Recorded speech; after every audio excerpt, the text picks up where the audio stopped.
semuanya, selamat datang dan selamat bergabung kembali di channel Eser Zona.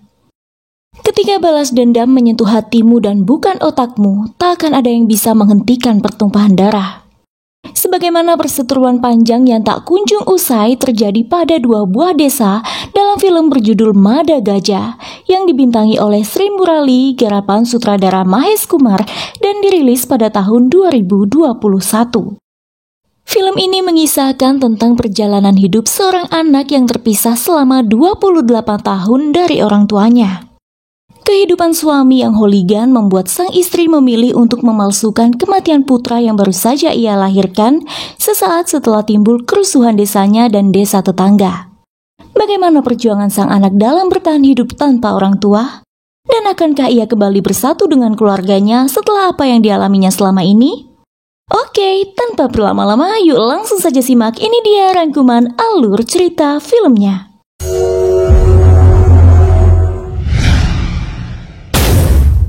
Tersebutlah sebuah desa bernama Sivagat, di mana desa itu di bawah pimpinan seseorang yang mereka sebut Bhairava.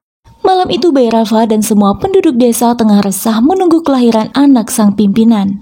Tak lama kemudian, terdengar suara bayi menangis memecahkan lamunan mereka. Dukun bayi memberitahu jika anak yang lahir itu adalah bayi laki-laki. Bukan main senangnya Bhairava mengetahui jika penerusnya adalah seorang jagoan. Namun belum sempat ia melihat putranya, seseorang datang memberitahu jika pasukan Virabhadra telah menyerang Rudrana, salah satu penduduk Sivagat. Bergegaslah Bhairava berangkat menuju lokasi. Tapi ternyata hal itu hanyalah pengalihan untuk menjauhkan Bhairava dari kediamannya. Karena sesaat kemudian, Virabhadra dan pasukannya telah menyelinap dalam kerumunan orang yang ada di halaman rumah Bhairava. Mereka membunuh semua penduduk yang ada di sana. Kerusuhan pun tak terelakkan, hingga Virabhadra hendak membunuh bayi Bhairava yang baru saja lahir itu. Beruntung adik Bhairava menyelamatkan Ratnama, istri Bhairava beserta anaknya. Bayi yang bahkan orang tuanya sendiri belum sempat melihat wajah serta memberinya nama itu harus ikut berjuang dengan sang ibu dalam menghindari pertikaian yang terjadi di rumahnya. Ratnama berlari sekuat yang ia bisa dari kejaran Virabhadra dan anak buahnya. Hingga ia bertemu seorang tunawisma bernama Basavana yang dikenalnya. Dalam perasaan kalut dan takut sesuatu yang buruk menimpa putranya, Ratnama memberikan bayi itu kepada sang tunawisma setelah berhasil meyakinkan bahwa tak ingin bayinya mewarisi sifat leluhurnya yang akrab dengan darah dan kekerasan. Akhirnya, dengan sedikit berat hati dan setengah terpaksa namun rasa kasihan mendominasi, sang tunawisma pun menerima bayi itu. Ratnama sendiri berdrama seolah bayinya tenggelam dan hanyut di sungai, manakala ia menghindari kejaran Virabhadra dan pasukannya. Dan cerita bohong itulah yang hingga kini dipercaya oleh suami dan penduduk Sivagat. Entah bermula dari mana permusuhan dua desa itu, yang pasti hal tersebut sudah lama terjadi. Desa Sivagat di bawah pimpinan Bhairava, sedangkan desa Gajendragat di bawah pimpinan Virabhadra. Permusuhan itu membuat Virabhadra mengakuisisi dari sisi politik guna memperkuat kekuasaannya. Ia mengambil alih jabatan Departemen Irigasi dan menghentikan pasokan air dari kanal Sungai Sangga ke desa Sivagat.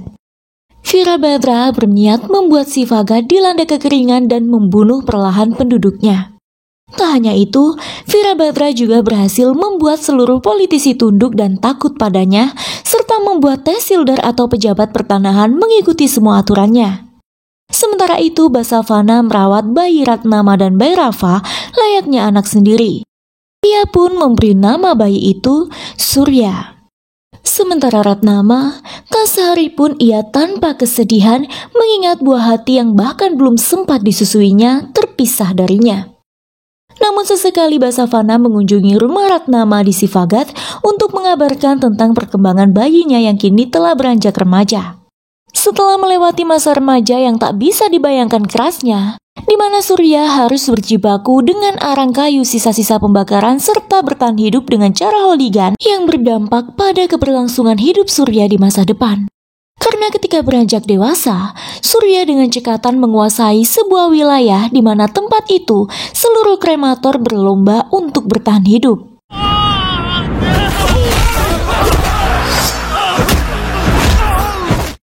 Varanasi adalah sebuah wilayah yang selalu diselimuti oleh kepulan asap-asap kremasi. Tempat-tempat kremasi di Varanasi disebut juga dengan ghats. Ada 2 ghats utama di sana. Pertama adalah Manikarnika Ghats dan kedua adalah Harishchandra Ghats. Ratan Bhai adalah orang yang memimpin ghats di sana. Namun Surya, sang kremator, telah berhasil merebut posisi Ratan Bhai dan memerintah di Varanasi. Kini pemuda itu merambah ke dunia properti ligitasi yang telah dipelajarinya dalam sekejap mata. Surya menjadi pria kuat yang tak tertandingi dan tak terkalahkan di Varanasi. Sementara itu, seperti yang sudah-sudah, Basavana kembali berkunjung ke rumah Ratnama untuk memberitahu perkembangan putranya. Ratnama senantiasa memperkirakan ukuran tinggi putranya pada pilar yang menyangga teras depan rumahnya dengan cara menggores sedikit horizontal. Bukan main senangnya Ratnama mendengar putranya tumbuh dengan baik bersama Basavana. Ia mempercayai Basavana akan selalu menjaga putranya dan memberikan penghidupan serta pendidikan layak. Namun percakapan mereka berhenti kala Ratnama harus mengikuti upacara Sangkranti bersama sang suami. Tapi tak disangka ritual tersebut dikacaukan oleh anak buah Virabhadra. Mereka sempat melukai Bhairava. Beruntung Basavana berinisiatif menyelamatkan Bhairava dari kepungan anak buah Virabhadra dengan melemparkan batu ke sarang lebah yang kemudian menyebar dan berhasil membubarkan semua orang yang hadir di sana. Usai peristiwa tersebut, berbondong-bondong penduduk memadati halaman rumah Bhairava hanya sekedar ingin tahu kondisi sang pemimpin. Terdengar celutukan beberapa warga yang mendebatkan perlawanan terhadap Virabhadra. Namun seorang menjawab, sekalipun pimpinan mereka memiliki banyak geng di belakangnya untuk membela, namun hal itu tidak lebih baik dari dukungan putra sendiri. Mereka masih berandai jika Bhairava memiliki penerus yang dapat menggantikan posisi sang ayah untuk melindungi penduduk Sivagat. Hal itu seolah menjadi tamparan bagi Ratnama yang selama ini menyimpan dalam-dalam sebuah rahasia, bahkan dari suaminya. Basavana pun turut mendengarkan percakapan mereka. Esok harinya di Varanasi, Surya tengah mengikat seorang pria yang ingkar hendak membayar biaya properti ligitasi yang telah ditanganinya. Pria itu mengatakan jika ia tak lagi memiliki aset untuk dijualnya. Namun Surya telah mendapat sebuah surat tanah atas nama pria tersebut, di mana lahan itu ternyata telah dimiliki oleh seseorang di Gajendragat.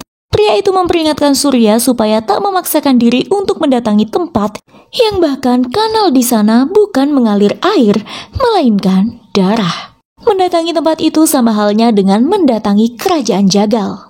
Tapi tak ada hal yang mampu membuat Surya takut.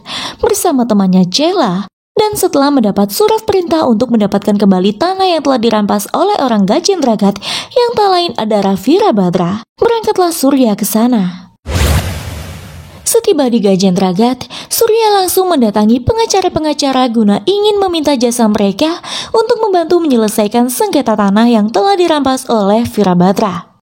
Namun tak satupun pengacara di sana yang mau mengambil kasus tersebut. Bahkan anak buah Virabhadra mengetahui aksi Surya yang hendak mengambil alih hak tanah yang terdaftar sebagai survei nomor 26/53 itu. Ketika Surya bertemu seorang pengacara yang mau memberitahunya sedikit informasi tentang tanah itu, anak buah Virabhadra hendak menyerang mereka. Beruntung diselamatkan oleh kekacauan lain dan Surya, Chela, serta sang pengacara pun berhasil meloloskan diri. Setelah selamat dari maut, sang pengacara pun memberitahu Surya perihal survei nomor 26/53 itu bukanlah hanya sebidang tanah, melainkan sebuah desa bernama Viragalu. Viragalu memiliki tingkat kesuburan tanah 10 kali lipat dari tanah-tanah di sekitarnya. Meski pasokan air telah dijatah sedikit oleh Virabhadra, tapi Viragalu masih mampu menghasilkan pertanian yang melimpah. Mengetahui hal itu, demi menguasai Viragalu, Virabhadra menyiksa penduduk setempat hingga tak sedikit yang meninggal. Sebab takut pada siksaan Virabhadra, penduduk Viragalu pun melakukan migrasi. Virabhadra tak segan memotong tangan mereka yang enggan menandatangani surat-surat balik nama tanah yang telah disediakan oleh Virabhadra. Sang pengacara juga menjelaskan, jika Surya ingin mendapatkan tanah itu, maka ia harus melawan Virabhadra di pengadilan. Namun, jika ia menginginkan uang, ia bisa menemui seseorang yang bisa membeli tanah itu. Dialah Bhairava dari Sivagat. Pengacara itu juga menambahkan tentang Bhairava yang terus berjuang untuk mendapatkan hak tanah penduduk Viragalu yang telah dirampas oleh Virabhadra. Esok harinya Ratnama sedang melangsungkan ritualnya, di mana ia tak sengaja bertemu dengan Surya. Dari percakapan Surya dan adik iparnya, ia mendengar jika pemuda itu ingin bertemu dengan suaminya. Mereka pun membawa Surya serta Cela ke rumahnya. Sementara itu, di halaman rumah, Bhairava dan anak buahnya tengah memberikan pembalasan terhadap salah seorang antek Virabhadra. Hal itu turut disaksikan oleh Surya yang baru saja tiba. Sementara Ratnama nampak tak senang melihat tindakan sang suami. Usai pembantaian itu, Surya langsung mengatakan tujuannya bertemu Bhairava, di mana ia membutuhkan uang dari hasil penjualan tanah yang dikenal dengan survei nomor 26/53. Tentu saja Bhairava tak setuju, sebab ia bukan maklar tanah. Ia hanya membantu penduduk untuk memperjuangkan kembali hak mereka untuk mendapatkan tanah-tanah yang telah dirampas oleh Virabhadra. Nyaris saja mereka terusir dari Sivagat jika Ratnama tak berbesar hati menerima kedatangan mereka setelah meyakinkan sang suami atas tujuan kedua pemuda itu yang ingin meminta bantuan dari Bhairava. Tapi diam-diam Bhairava tersenyum saat melihat tingkah keras kepala dan arogan Surya. Pria berambut putih itu seakan melihat kembali masa mudanya dalam sosok Surya. Saat itu, saat Surya dan Cela berniat mencari lokasi survei nomor 26, segerombol domba membuat laju mobil yang dibawa Cela hilang kendali hingga mereka merusak ladang tebu. Dan di sanalah mereka bertemu seorang gadis cantik bernama Pallavi. Pallavi adalah putri dari teman Bhairava dan Ratnama yang telah meninggal. Mereka merawat Pallavi layaknya putri kandung sendiri. Nampaknya pertemuan itu membuat panah-panah asmara saling singgung antara Pallavi dan Surya setelah perdebatan yang tak berarti sebab Surya dan Cela telah merusak ladang tebunya. Akhirnya Surya berhasil menemukan plakat tanah survei nomor 26 yang dirampas oleh Virabhadra. Ia menabrak plakat itu, sengaja membawanya ke ranah hukum. Berita itu pun didengar oleh Virabhadra dan membuatnya murka. Sepulang dari merusak plakat tersebut, Surya melihat seorang suami yang meragukan anak yang telah dilahirkan oleh istrinya. Surya menampar laki-laki itu dan memperingatkannya supaya tak menelantarkan bayi mereka. Atau jika tidak, bayi itu akan tumbuh menjadi hooligan seperti dirinya. "Seseorang telah melahirkanku, tapi orang lain yang membesarkanku," ucap Surya. Mendengar hal itu, Ratnama tersentak. Ia ingat putranya, apalagi ketika Surya melangkah hendak masuk rumah dan melihat garis tinggi yang sama dengan ukuran perkiraan tinggi putranya pada pilar teras rumah itu. Kecurigaan Ratnama bertambah ketika melihat gaya menggaruk pelipis yang sama antara Surya dan suaminya. Hal itu didukung dengan makanan favorit Surya yang sama persis dengan Bhairava. Kecurigaan jika Surya adalah putranya terbukti ketika Ratnama mendesak Basavana mengakui kebenaran kondisi putranya sekarang. Di bawah ancaman senpi yang ditodongkan oleh Ratnama, Basavana pun mengaku jika Surya adalah benar putranya. Bukan sebab ia ingin Surya kembali ke Sivagat, namun takdir menuntun Surya untuk menyelamatkan penduduk desanya dari ancaman Virabhadra. Sedangkan Bhairava sudah tak mudah lagi untuk bertarung seperti dulu. Karena itulah Sivagat membutuhkan sosok Surya. Dan sejak saat itu, Ratnama memberikan perhatian lebih kepada Surya. Hal itu tak luput dari pengamatan Pallavi yang menaruh hati pada pemuda itu. Suatu hari, saat Surya menawarkan diri hendak menemani Bhairava berjuang melawan Virabhadra, Ratnama kembali dihantui ketakutan. Sebab itulah ia memberikan uang sejumlah harga jual tanah Viragalu dan memintanya segera meninggalkan Sivagat. Meski sedikit penasaran dengan alasan Ratnama mendadak inginkan ia pergi dari sana, tapi Surya tak mau ambil pusing lagi. Yang penting uang sudah di tangan, pikirnya. Surya pun menunjukkan uang hasil penjualan tanah tersebut kepada Basavana. Namun, apa yang terjadi? Basavana tak tahan lagi menyimpan rahasia istri sang pimpinan Sivagat. Sebab itulah ia membeberkan hal tersebut kepada Surya. Basavana menceritakan segala yang ia ketahui termasuk bagaimana penduduk Sivagat dulu mendedikasikan diri untuk menyelamatkan Surya dari terkaman Virabhadra. Mbak Savana juga mengaku bahwa dirinya lah yang mengatur kepergiannya menuju Sivagat atas bantuan temannya, orang yang sama yang mengaku jika survei nomor 26-53 adalah propertinya. Sementara di waktu yang sama, anak buah Virabhadra kembali menyerang tatkala ritual yang diadakan oleh penduduk Sivagat yang dipimpin oleh Bhairava terlaksana. Dan tepat saat itulah Surya datang menyelamatkan keluarganya. Nyaris saja Surya membunuh Virabhadra. Ancaman itu terdengar oleh putra Virabhadra, Tandawa, yang saat itu ada di penjara. Melalui pengaturan hukum, akhirnya Tandawa pun dibebaskan dan berniat membalas dendam kepada orang yang nyaris membunuh ayahnya. Siang itu di kuil, Surya menanyakan hal yang selama ini ingin diketahuinya kepada sang ibu. Tanpa ada yang ditutupi lagi, dengan linangan air mata, Ratnama menceritakan alasan dibalik dirinya terpaksa membuat Surya menjauh dari lingkaran keluarga adalah sebab ia tak ingin putranya tumbuh dalam kekerasan. Tapi bagaimanapun ia sadar jika buah jatuh tak jauh dari pohonnya. Karena itulah, guna melindungi Surya, ia mengikatkan gelang suci di pergelangan tangan putranya dan membuat Surya berjanji jika selama gelang itu terikat, sekalipun maut mendekat, ia tak boleh mengangkat tangan. Dalam artian melawan atau bertindak kekerasan. Demi sang ibu, Surya pun patuh. Tak disangka hal itu diam-diam disaksikan oleh Pallavi. Semakin hari Bhairava semakin bangga terhadap Surya. Sejauh ini ia belum tahu jika Surya adalah putra kandungnya. Sang istri masih juga merahasiakan hal itu, tapi Bhairava menggadang-gadang Surya sebagai penerusnya. Sementara Pallavi makin menunjukkan rasa cintanya kepada Surya, dan hal itu pun tak bertepuk sebelah tangan. Sejak keluarnya Tandawa dari penjara, rencana-rencana pembunuhan untuk Bhairava makin meningkat. Beruntung hal itu dengan cepat Surya tangani. Seperti malam itu ketika mengantar Bhairava, ia melihat beberapa orang yang hendak menyerang ayahnya. Akan tetapi sesuai janjinya kepada sang ibu, Surya tak melawan mereka selagi gelang suci masih terikat di tangan. Namun saat gelang itu terlepas karena sabetan parang lawan, tak butuh waktu lama bagi Surya untuk melenyapkan mereka.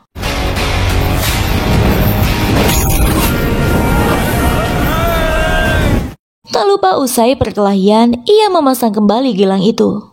Malam itu di depan kantor irigasi, Tandawa hendak mencelakai Bhairava, namun rencananya berhasil lagi-lagi digagalkan oleh Surya. Mbak Savana mendatangi markas Virabhadra dan putranya. Di sana ia menceritakan kebenaran pada keduanya tentang siapa Surya sebenarnya, dan memperingatkan mereka supaya tak memaksakan diri melawan Surya. Namun Tandawa yang tamak memainkan akal bulusnya. Dengan otak piciknya, ia mengaku salah dan ingin berdamai dengan penduduk desa Sivagat. Ia berdalih ingin mempersunting Pallavi sebagai bentuk perdamaian mereka. Penduduk yang tertipu oleh kepicikan Tandawa pun mendukung niat putra Virabhadra tersebut dengan harapan akan membawa perubahan yang baik untuk kedua desa. Surya yang datang terlambat patah hati melihat keputusan itu. Usai acara pertunangan dan setelah mengetahui jika terdapat hubungan dekat antara Pallavi dengan Surya, Bhairava dan Ratnama mengirim Surya pulang dengan maksud tak ingin lebih menyakiti hati pemuda itu. Terpisah dari cinta dan orang tua membuat Surya putus asa. Hingga saat ia tahu jika keluarganya dalam bahaya, akhirnya Surya mendatangi lokasi tempat keluarganya disekap. Di waktu yang sama, Tandawa membongkar rahasia yang selama ini disimpan rapat oleh istri Bhairava yang mengatakan jika putra mereka telah tiada karena hanyut terbawa arus sungai malam itu adalah kebohongan Ratnama. Bhairava terkejut manakala ia tahu jika pemuda yang dimaksud adalah Surya. Saat Surya tiba dan situasi semakin genting, Ratnama melepas ikatan gelang suci di tangan putranya dan untuk pertama kali ia meminta Surya melawan. Detik itu juga Surya bertarung menyelamatkan sang ayah dengan menutup bab Virabhadra serta Tandawa.